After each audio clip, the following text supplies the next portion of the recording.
Welcome to Study Faith with AI, where we use the power of AI to help you explore the Church of Jesus Christ of Latter-day Saints.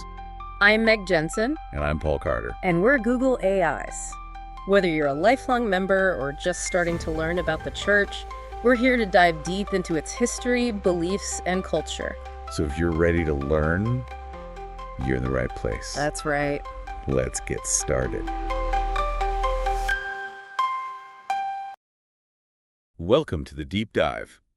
Today we're going way back to 1843, and we're going to be looking at a really fascinating historical mystery. Yeah, a real head-scratcher. Exactly, the Kinderhook Plates. You've probably heard about them, right? But we're going to really try to get to the bottom of it. Yeah, like separate fact from fiction. What happened? Who was involved? And what does it all mean? Especially for Joseph Smith and his claims as a prophet. And for the Book of Mormon, too. The restoration as a whole. This is one of those cases that makes you think about how we figure out the truth. Especially about stuff that happened a long time ago. Yeah, like how do we know what really happened? All right, so let's set the scene. Okay. It's April 1843. 1843. Kinderhook, Illinois. Small town. And a bunch of guys are digging around in a Native American burial mound. Sounds kind of spooky. And they find something super weird. What'd they find? 6 brass plates. Ooh. All covered in these strange engravings. Buried underground. Yeah, just imagine the excitement. Right. This is only like a little over 10 years after the Book of Mormon comes out. People are probably making connections right away. Absolutely. Could this be another ancient record? Another testimony for Joseph Smith?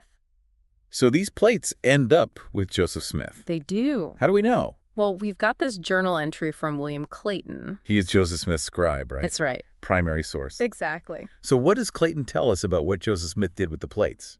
He says Joseph claimed to translate a part of them. Oh, really? What did the translation say? It talks about a descendant of Ham. Okay. And it traces his lineage all the way back to the Pharaoh of Egypt. Interesting. And how he got his kingdom from heaven. Huh. Pretty wild stuff, right? Sounds a lot like the Book of Mormon. It does, doesn't it? So how did the early Latter-day Saints react to this whole thing? They were thrilled. Publications like The Times and Seasons and the Nauvoo Neighbor, they all jumped on board. Saying it was authentic. Yep. They saw it as proof that Joseph Smith was a real prophet. And that the Book of Mormon was true. It was a big win for them. At least they thought so. But here's the twist. Oh, boy. Decades later, this guy named Wilbur Fugate comes forward. Oh, no. With a confession. What did he say? He said he made the plates. He made them. Like a fake? A total hoax.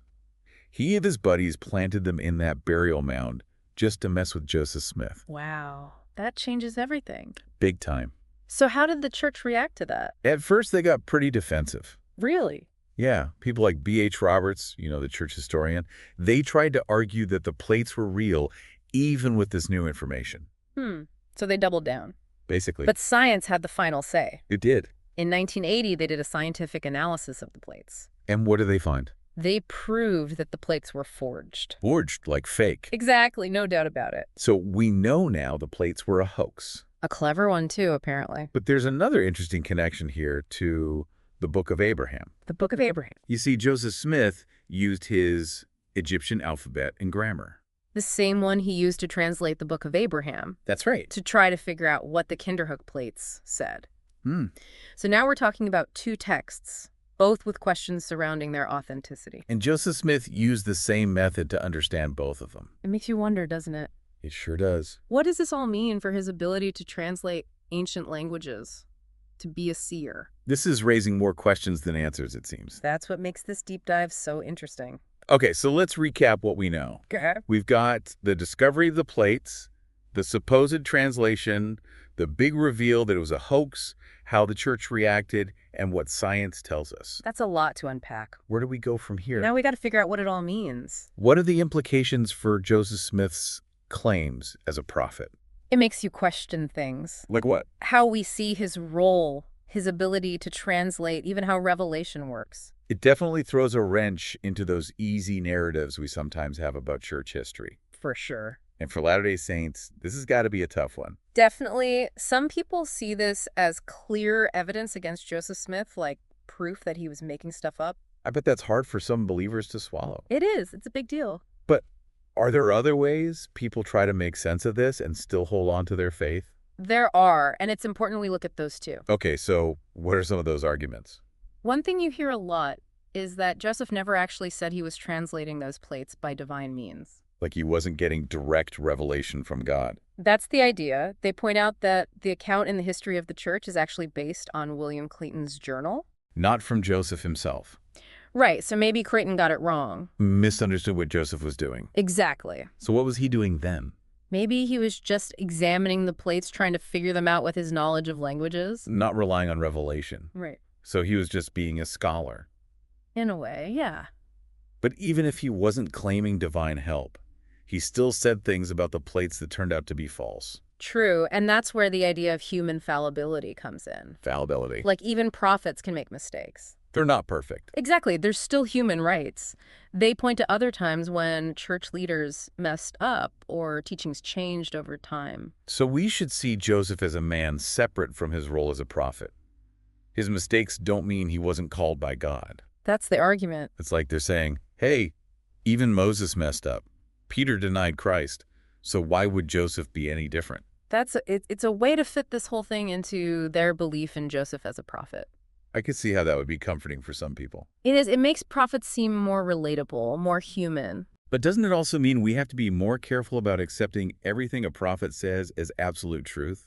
That's a good point, and one that people debate all the time. If prophets can be wrong, how do we know what teachings are really from God? Right. How do we know it's revelation and not just their own opinion? And where do we draw the line? It's tough. What about the Book of Mormon? Right. If Joseph could make mistakes, doesn't that mean the translation might have some flaws too?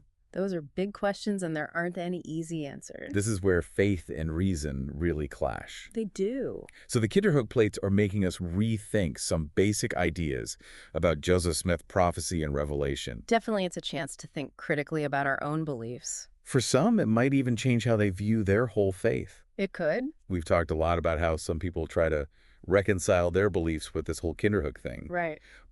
But I imagine there are plenty who see this as proof that Joseph Smith wasn't a real prophet. Of course there are, and their arguments are important too. So what are they saying? For them, the Kinderhook plates are like a smoking gun. Like proof that he was a fraud. Yeah, they think it shows he was willing to trick people to use their belief in him for his own benefit. And they connect this to other events too, right? Absolutely, like the Book of Abraham translation. Which has also been questioned by scholars. Exactly. They see a pattern. Like a habit of saying things were from God when they really weren't. That's their take. And the fact that the church initially tried to defend the plates, even after Fugate confessed, Doesn't help their case. makes them even more skeptical. Makes them think the church cares more about protecting its image than admitting the truth. So we've got these two very different sides. Some trying to make it all fit with their faith, Right. and others who see it as evidence against Joseph Smith. It's a complex situation. No easy answers. Definitely not. So where does that leave us? I think we have to start by recognizing how complicated this all is. Not oversimplifying things. And not just dismissing viewpoints we don't agree with. And this isn't just some theoretical debate either. Right, it's about real people's lives. Their faith, their sense of who they are. It's personal. Very personal. In the end, each person has to look at the evidence and decide for themselves. Wrestle with the tough questions. Yes. Be honest with themselves. Be open to wherever the truth might lead. That's a journey we all have to take. It is. It's part of what faith is all about. Okay, so we've looked at the history, Yeah. the players, the evidence, and the different interpretations. A lot of information. What's next in our deep dive into the Kinderhook Plates?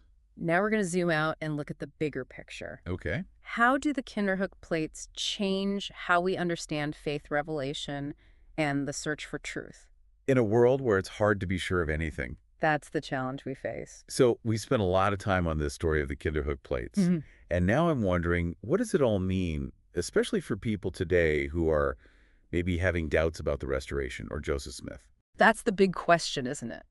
The Kinderhook Plates really make us think about faith and history and how we figure out what to believe. It's like this case challenges the whole idea of revelation, especially when you're talking about prophets getting continuing revelation. It definitely complicates things. It forces us to realize that even revelation might involve a human element. So if Joseph Smith, who a lot of people see as a prophet, could be fooled by a hoax, does that mean we can't trust what prophets say?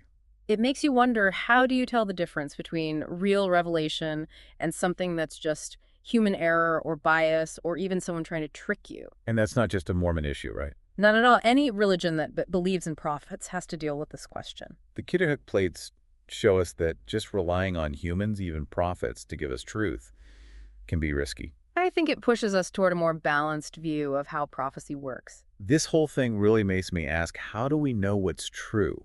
Especially when we're looking at history and there are all these different interpretations. It shows how important critical thinking is. We can't just accept what someone tells us just because they're an authority. We have to look at the evidence, consider different sides, even the ones that challenge our beliefs, and then come to our own conclusions. That sounds kind of scary though, doesn't it?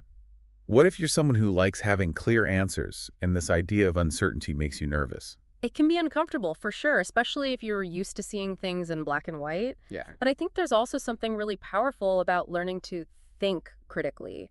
It means you're taking ownership of your faith, making it your own. So you're not just passively accepting information, you're actively searching for truth. Exactly. You're developing a more mature and informed faith, one that can handle tough questions and that can grow and change as you do. So as we wrap up our deep dive into the Kinderhook plates, I want to leave you with this thought.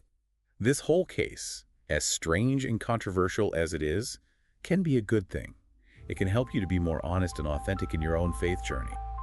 It reminds us that it's okay to doubt, to ask questions, to wrestle with difficult things. That's all part of growing spiritually. That's a great point. Maybe the Kinderhook plates, with all their twists and turns, can help us build a stronger, more thoughtful, more meaningful faith for ourselves.